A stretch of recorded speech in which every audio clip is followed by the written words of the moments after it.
Hi, guys. How are you all doing? Welcome to the tennis world with your tennis expert. I am your expert, and I really want to welcome you to this semi-final preview of Wimbledon um, 2022, right? And I'm going to review the what happened in the quarterfinals, right? I've actually got a small sort of cold flu type of a thing.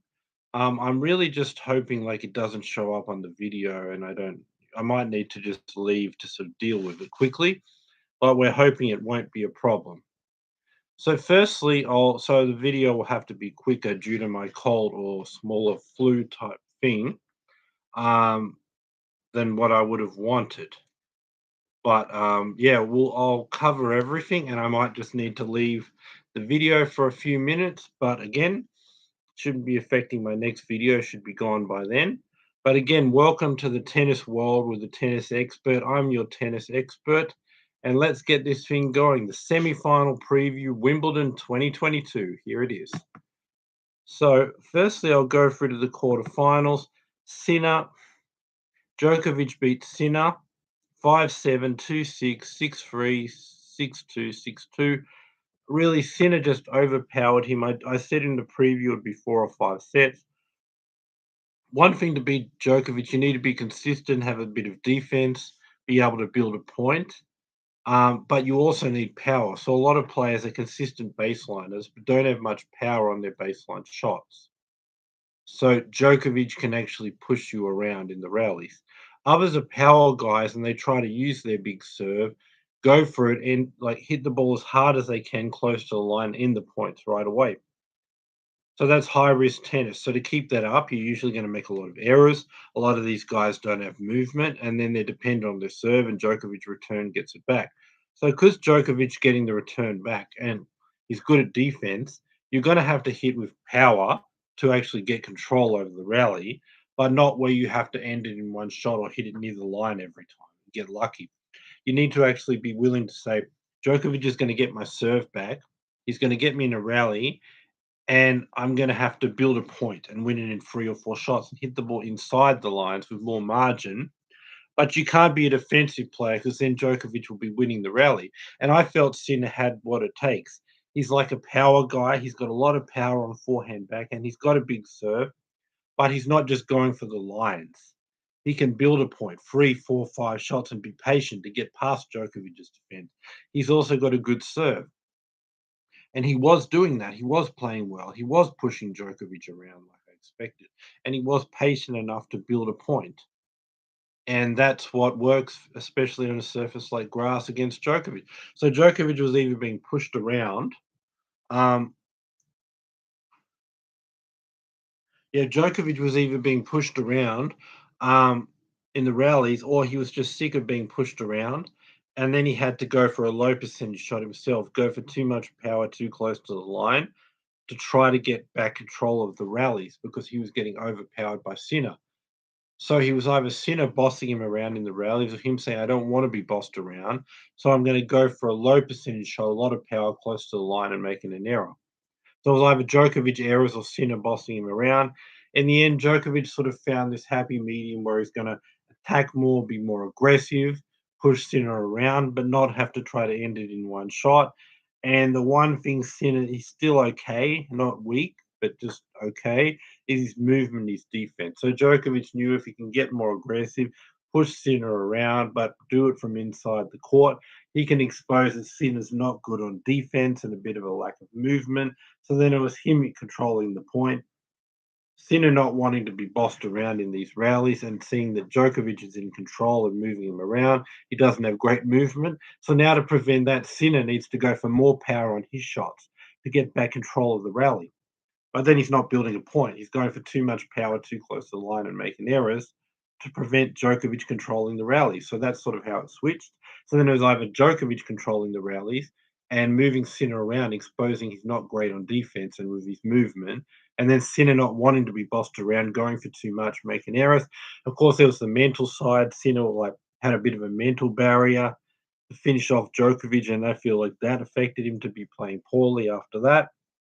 And Djokovic just lifted his game when he needed it. The second one, I mean, Goffin against Norrie, second quarter final, 6-3 to Goffin, 7-5 to Norrie, 6-3 to Goffin, 6-3 to Norrie, 7-5 to Norrie. I mean, they were very even. What I would say would be the match was probably decided by the defense and consistency of Cameron Norrie. That's what I would say.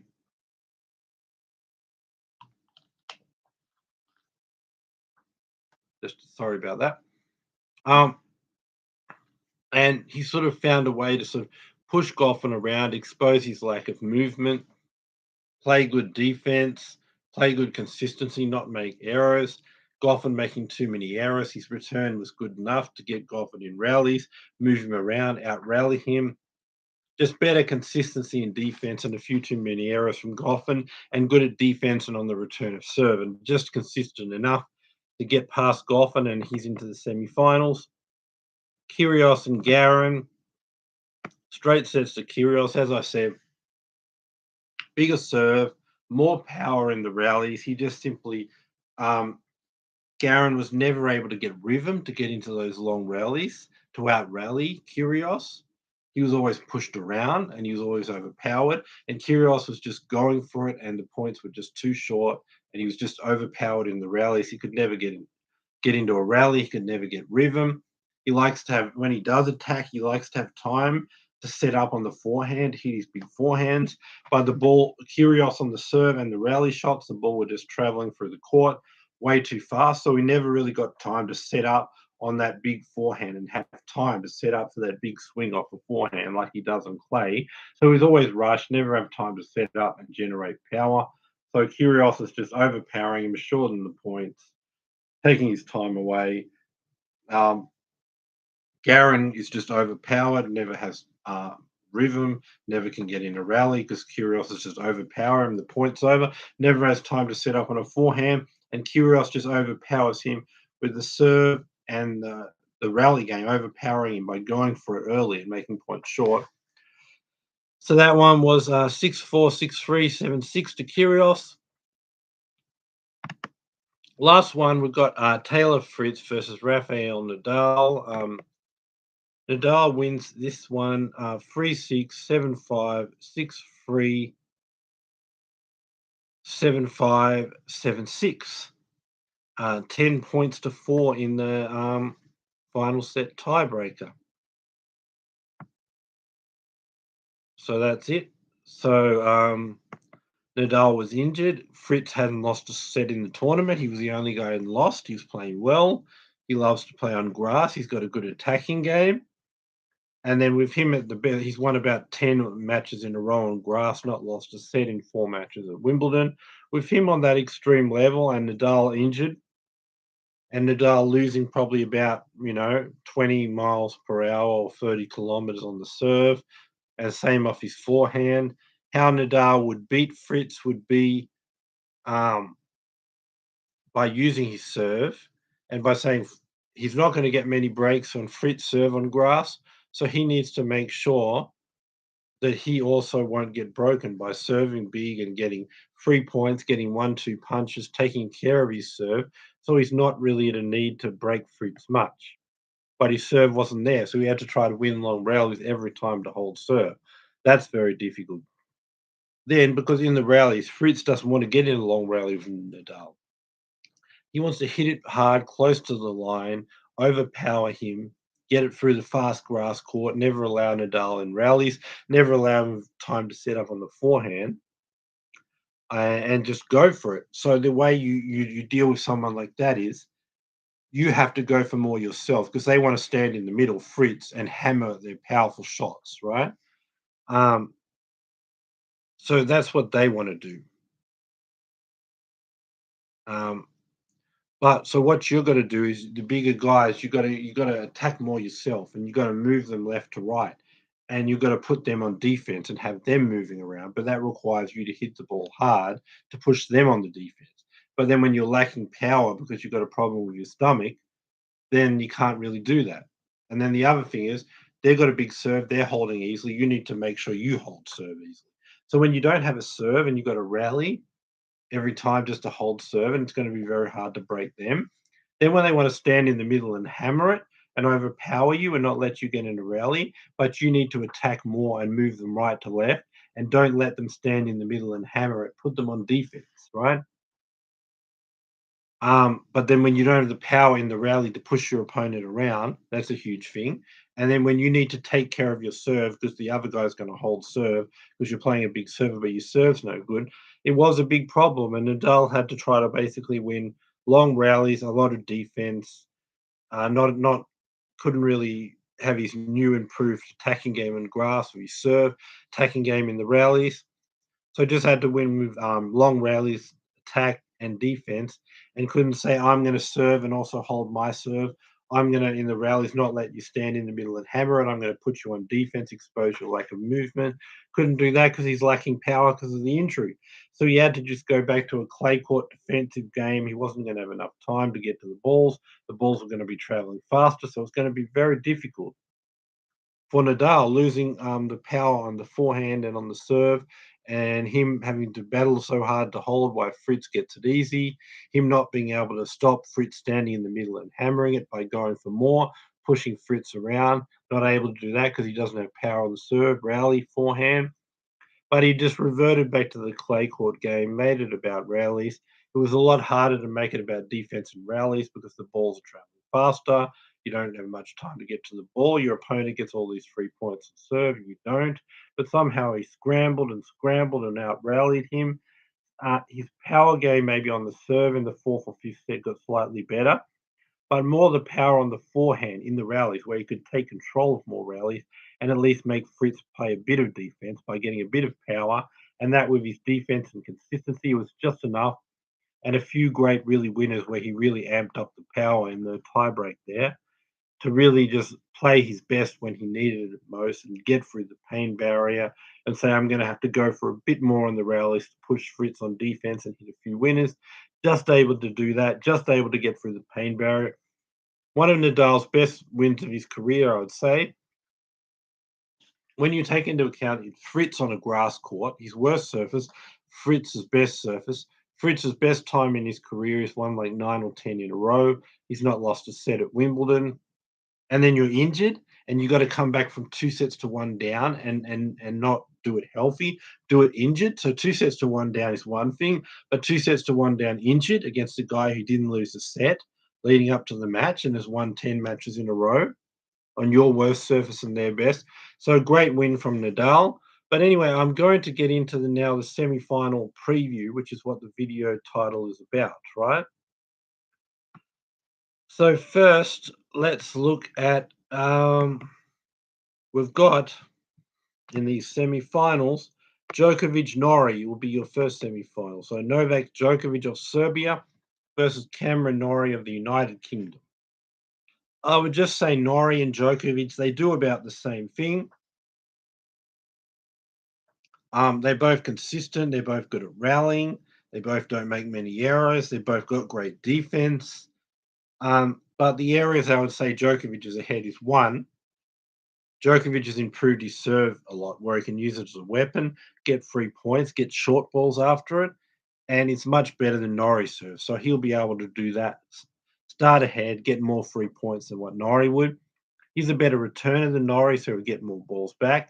And his second serve, where you attack the opponent's second serve to either hit a winner or start the rally ahead, where you're in control of the rally because you've attacked your opponent's second serve on the return. He's much better at doing that. Than Norrie. So if he's got a better serve and a better returner serve, he's going to be able to start points ahead on his first and second serve, attack Norrie's second serve, start those points ahead. So the only time he could be starting behind in the rallies is when Norrie gets his first serve in. So the majority of the time he'd be able to start the point ahead. And then when it gets to the rally, they're both equal when it comes to defense and consistency and ability to produce great rallies. But Djokovic has just got a little bit more power on his rally shot, just a little bit better at rallying. So what will probably happen, two consistent guys with great defense. One guy's got a little more on his rally shot, Djokovic. That guy will be pushing Norrie around and overpowering him and standing in the middle and just So firstly, he gets control of the rally for his serve and for his attacking return of Norris' second serve. But then even on the 50-50 rallies, they're starting equal with great defense and consistency, but Djokovic having more power on his rally shot. So he's taking control of the rally, pushing Norrie around and overpowering him in these long grinding rallies. And then a lot of the time he just starts the rally ahead due to his serve, return of serve. I would say it should be straight sets because there's nothing Norrie can do to hurt Djokovic. He's just doing the same thing Djokovic is doing, but Djokovic is doing it at a better level. We saw that with Rudd versus Nadal in the French Open final. They both like clay. They both do the same thing. Nadal just does every area better. And when you don't have like a huge serve or a power game or something to throw at Djokovic, you're just saying, I'm playing your style, but not as good. Then it's just going to be, they're both going to be doing the same thing. Djokovic is going to be doing it better. So Djokovic in three close sets, small chance Norrie could grab a fourth, but the problem is nothing out there that he can throw at Djokovic because Djokovic is just going to be playing his style and doing it better. So straight sets for Djokovic. The other semi-final, Rafael Nadal, Nick Kyrgios. Firstly, we don't know if Rafael Nadal will be playing this match, right? Secondly, if he is playing, we don't know if he like how affected he will be by the injury. I'll talk about three scenarios. One, about this preview of this match because we don't know about Nadal's health, right? Um, Option one, Nadal doesn't play, so Kyrgios moves through by default. That's one of the three possibilities through this match.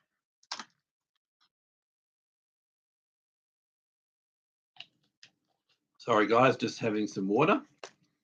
Option two, Nadal plays. Um, Nadal plays, but he plays with an injury. He doesn't have the power on the serve, the rally game.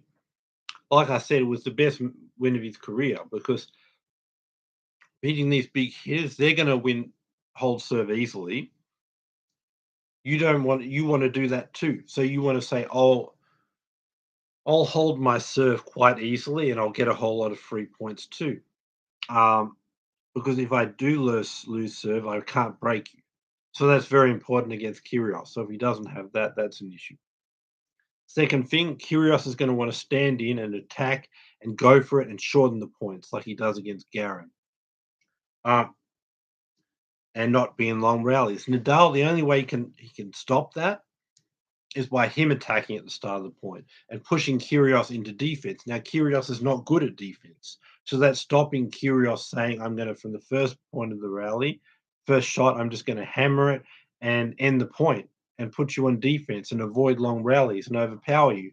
By Nadal saying, I'm going to attack early and stop you doing that and move you around and expose your lack of movement and defense and force you to hit powerful shots on the run that you'll probably miss. But again, that involves Nadal attacking the rally. He needs power. To say it's so hard to break Kyrgios, I'll hold serve too. So Nadal can say, I'll get 3 points off my serve when he's serving well, get short balls, and then hammer the forehand the next one. From the very first shot in a rally, you just go for it and put Kyrgios on the back foot. All that involves power on the serve and on the rally shots, and particularly the forehand. Now, Nadal didn't have that power in this match against Fritz. So if he doesn't have it here, he's going to have to battle through rallies every time to try to hold serve. At least one game is set. Kyrgios is going to go for it. He's going to overpower him and hit winners and finish points and get it through the court where Nadal can't defend and break him. And then Nadal's going to have a hard time breaking Kyrgios because he serves so huge. Kyrgios will win his service games easy. Nadal will constantly have to keep rallying until one game Kyrgios just hits a bunch of winners and breaks him. So Kyrgios will probably win in 3 or 4 sets if Nadal's affected by the injury. Now the third option is Nadal recovers fully and gets to 100% or it's so close to 100% you can't really notice any kind of health problem with him, right?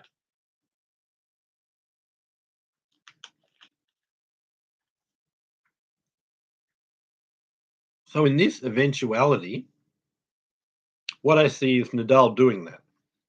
Nadal saying, I'm going to serve easy. I'm going to get a whole lot of free points.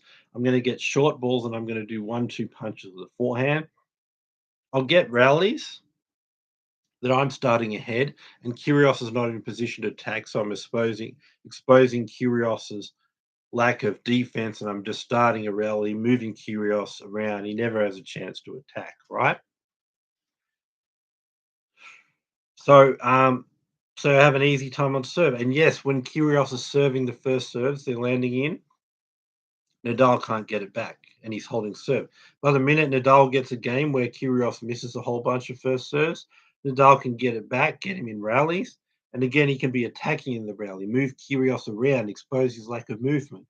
And that one game that Kyrgios misses a whole bunch of first serves, Nadal gets the ball back, and then Nadal's able to move him around by being aggressive in the rally and just out rally and move Kyrgios around and expose his defense and get the break. So Kyrgios is always under pressure. He must get a high percentage of first serves. The minute he misses the first serves, Nadal gets it back, gets him in a rally, out moves him around and out rallies him and gets the break. Whereas on Nadal's serve, so Kyrgios is dependent on the first serve.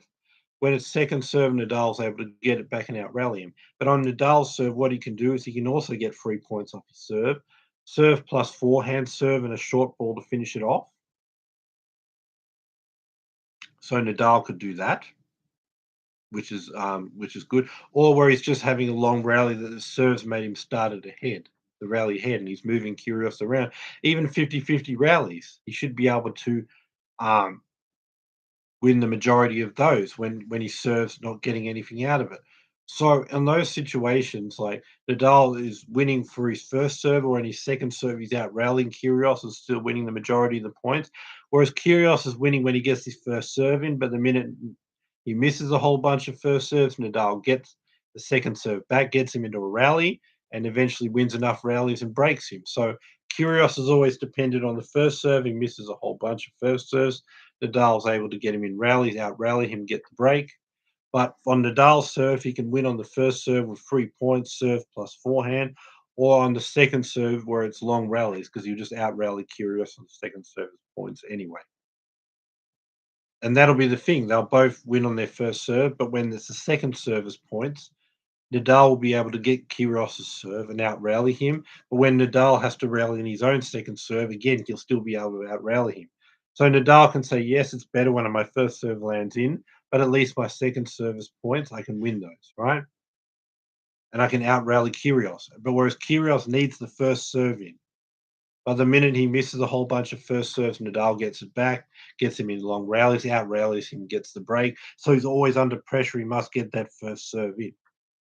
Whereas Nadal can win the second service points and win Kyrgios' second service points by getting back the return and forcing Kyrgios into rallies and out rallying him. So it would just really be about that. It would be about the fact that um, both of them are going to win on their first service points, but the second service points will be rallies. And Kyrgios, if he misses first serves, he's in rallies. He's out rallied by Nadal. He's broken. But Nadal misses his first serve, he still out rallies Kyrgios anyway. So I'd say 4 sets to Nadal in the eventuality that he's back to 100% health or close to 100% health. But part of playing Kyrgios, you need to take care of your serve because you'll break him very few times. If there's a problem with power on your serve, you need to rally. Kyrgios has a chance to go for it all the time, and one game is set, they could land in. And then you need to also stop Kyrgios standing in the middle and attacking and going for it to try to shorten points. You need to go for it in the rally early and push him on defense, right? But how are you going to do that if you have a problem with power on your rally shots or forehand? So if Nadal's healthy, he'll win in 4 sets. If he's not, Kyrgios will win in 3 or 4 sets. And then there's that other option where Nadal doesn't play. But for now, just going to assume because I think this kind of injury, what we're talking about is for Nadal, if it's a big injury, it takes a lot of time to recover. But if it's a small injury, you can sometimes be better a couple of days later. So the question is it a big injury with big time to recover or a small injury with small time to recover? The fact that he could still beat a quality player like Fritz, and yes, his game was limited. Yes, he couldn't be at 100% of his level. But the fact that it was still a good enough level to beat Fritz and just maybe take 20 or 30% out of his game. For me, that shows that it's affecting him, yes, but it's a small injury. So that could give him the opportunity for a fast recovery. Small injury, small recovery time. Big injury, big recovery time. And I think it's definitely affecting him, but it's definitely a small injury. So I think we could see short recovery time and Nadal get back to close to 100% and win this game in 4 sets. So that's what I'm going to go for. Djokovic over Norrie, 3 sets. Nadal over Kyrgios, 4 sets. And we end up with a Rafael Nadal, Novak Djokovic, Wimbledon final 2022. Be back in a couple of days, and I hope I get the chance to preview a Nadal Djokovic Wimbledon final. Guys, Friday, Saturday, a couple of days from now, you've got to be back for my Wimbledon final preview, which I'm hoping, and there's a great chance it'll be a Nadal Djokovic Wimbledon final. Be here in a couple of days for my Wimbledon final preview. Give me the thumbs up on this video, hit the bell notification, and please subscribe so you can get all these videos and be with me for the rest of the year into next year. So much coming up, but the big one, the Wimbledon final preview in a couple of days. Hopefully, it's going to be Nadal Djokovic. That's what we're hoping for. A Nadal Djokovic Wimbledon final. And I really want to preview that for a couple of days. I really do.